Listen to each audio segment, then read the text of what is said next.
Ava and Carol Detective Agency. The Mystery of the Pharaoh's Diamonds.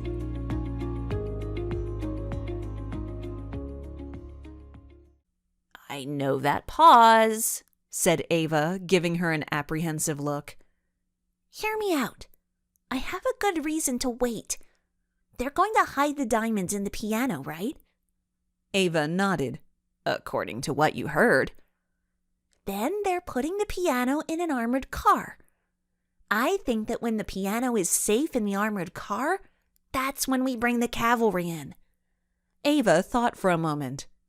I see what you're saying, she agreed. It's easy for the bad guys to hide something small in a building this big. Carol nodded in agreement. Right. If it's safe and secure in the armored truck, there's less chance of them vanishing again. So what's our next move? I'm working on that, but right now we have a bigger problem. Carol looked over the edge of the building. How are you at climbing down? Ava took in a deep breath and glanced back at their makeshift ladder. Honestly, I'd rather gargle canned tuna fish water.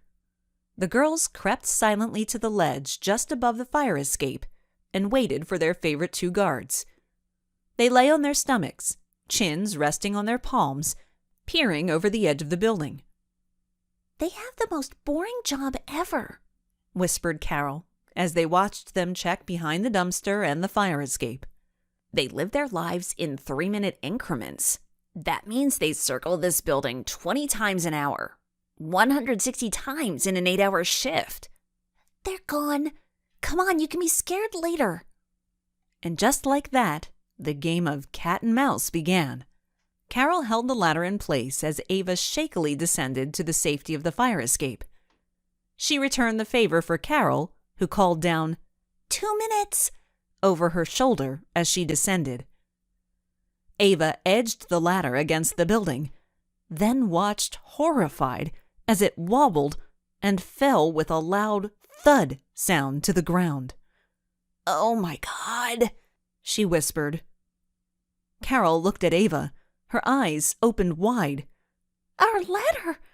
What happened? It must have been on a rock or hole or something. I couldn't see anything. It just fell. Carol looked at her watch.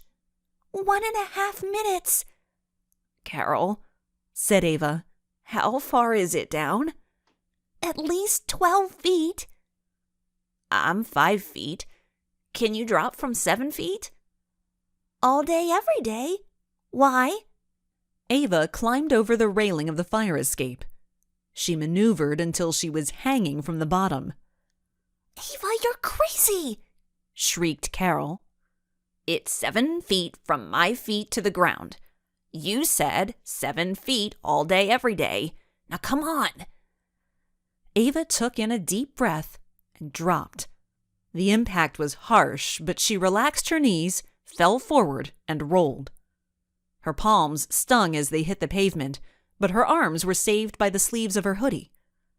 Come on, Carol. I'll spot you. Hurry, they're going to be here any second. Carol climbed over the railing. This time it was her turn to be shaky. Ava saw the lights from the golf cart as it started its first turn at the end of the parking lot. In a matter of seconds, it would make a beeline toward them. Carol, now! Shouted Ava through clenched teeth. Carol dropped as Ava threw her arms around her, hoping to help slow her descent. Instead, it felt like Carol had just torn her arms out of their sockets as they both sprawled forward onto the ground. Ow, moaned Carol. I could have done without the spot. You're welcome, said Ava. I'm putting you in remedial jumping classes if we ever get out of here alive. Carol and Ava's heads swiveled simultaneously. The golf cart was making its final turn.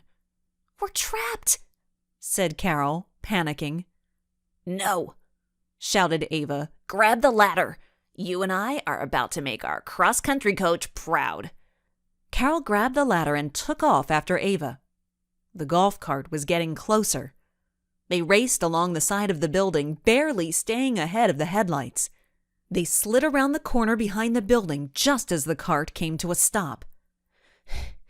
They're going to check the dumpster and the fire escape, gasped Carol. We've just got to make it back to our hiding place. Ava grabbed the ladder from Carol. Let's do this. The girls clung to the shadows of the building, running as quietly as possible while carrying a 10-foot ladder. They paused at the front of the building, gasping for air, their lungs burning. The parking lot was so bright it looked like daytime. Carol reached over and grabbed the ladder from Ava. My turn, panted Carol. Ava gladly relinquished the ladder. They raced across the parking lot to their hiding spot just as the cart came around the far corner of the building. Breathless, the girls sat and watched the golf cart complete another loop. A thought hit Ava as the guard checked behind the dumpster and then checked the fire escape. We should have just thrown the ladder in the dumpster, interrupted Carol with a laugh. I thought of that too. Ava picked up her favorite ladder, and the girls quickly crossed the street. If you don't mind, smiled Ava, I'm going to leave your creation here until tomorrow. Please, said Carol. Good riddance. Ava checked her phone for texts from her parents. There were none. She let out a sigh of relief. Her eyes moved to the top of the screen. It was 11:30 p.m. Let's get back to the tent just in case my parents check on us, said Ava. Then we can work on our plan of attack. We should also try to get a little sleep, or else we'll be dead tomorrow, Carol said. And we'll need our wits about us. I need all the wits I can get, smiled Ava as she climbed onto her bike. Let's go. Chapter 11. Finesse, not fitness. Down, down, whispered Ava as the shadows slowly approached their tent. The girls quickly sprawled on top of their sleeping bags, pretending to sleep. They had made it back just in time. 5 minutes earlier, Ava's father would have found an empty tent. He pulled the mosquito netting down over the front of the tent and as quietly as possible zipped it closed. The girls looked tuckered out. He smiled to himself, remembering when he was young. He paused and looked at a couple of the moon sketches they had laid out for Ava's parents, a ruse, just in case they got curious. He took one more look at the girls and then disappeared back inside the house. Ava and Carol lay quietly for a few moments, listening.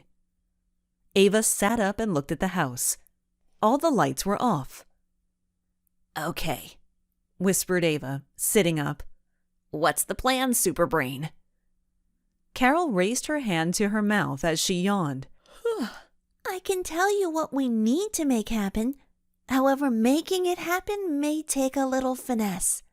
I think I've had all the finesse I can take, between biking a gazillion miles, climbing, not to mention sprinting with a huge wooden contraption. Finesse, Ava, not fitness. It means tweaking. Well, why didn't you just say tweaking? Because it's more like careful tweaking, like skillfully changing something. Why does it matter? What matters is the thieves are moving the piano with the diamonds to a secret location at noon tomorrow. Ava nodded, covering her mouth with her hand as she yawned, making a go on gesture with the other.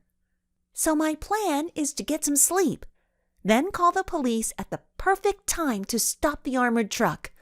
Otherwise, we may spook the bad guys. Everything is going to require impeccable timing. You have proof on the GoPro, so I guess convincing them shouldn't be too difficult. I have compelling evidence. Unfortunately, it was illegally obtained.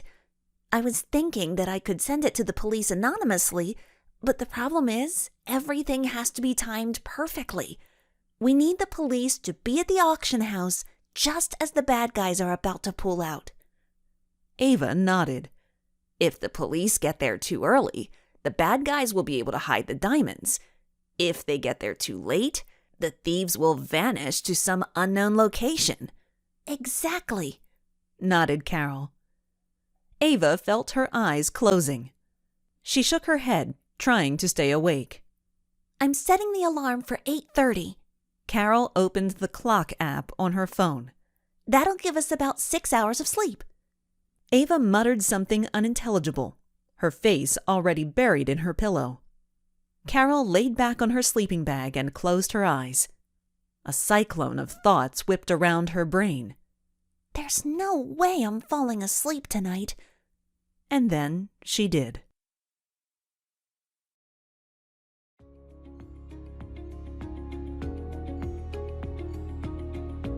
If you're enjoying Thomas Lockhaven's audiobook content, please like and subscribe.